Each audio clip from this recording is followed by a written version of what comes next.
10-15 দিন যাবত। ওরা যখন আসবে আমি শুনছি আই ওয়াজ ভেরি এক্সাইটেড, এবং আমি কিন্তু এই জায়গায় বিনা দাওয়াতে গেস্ট, মানে একদম কোনো দাওয়াত পাইনি কিছু না, ঠিক আছে ভাই চলো আমি তোমাদেরকে নিয়ে যাই, দুর্যোগে মোটরসাইকেলে বলে আমি চলে আসছি, কোনো ধরনের কোনো প্ল্যানিংও ছিল না। বাট খুব ভালো লাগছে, আমি এটাই দেখতে চাইছি যে আসলে এখানে তোমরা যারা আসো আসলে কোন মোটিভেশন দিয়ে আসো, তোমরা কি আসলেই ভাই এক মাস ধরে পেপার টেপার পড়তে, এবং সামহাও আমরা বরিশালের মানুষজন প্রিপারেশন লাগে আমরা এমনিই বানাই দিই, ঠিক আছে। সো আমি এটা বিলিভ করি যে তোমরা ইনশাআল্লাহ ন্যাশনাল রাউন্ডে you guys will rock definitely, because আমরা আসলে কখনোই মানে আমরা যতটুকু জানি যে বরিশালের পোলাপান ইজ ভেরি চিল, তারা অনেক জয়ফুল থাকে, রেজাল্ট ডাজন্ট ম্যাটার, আমরা গেছি আমাদের আইডেন্টিটি আমরা চিনাই দিয়ে আসছি, ঠিক আছে ভাই আমরা আসি, এখন আমরা কি সেখান থেকে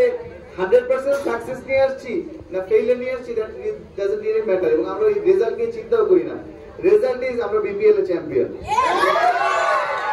সো আই বিলিভ যে তোমরা অনেক ভালো করবে ইনশাআল্লাহ, এবং আমার জন্য দোয়া করো। Thanks to news paper olympiad যে ওরা আসলে এত বড়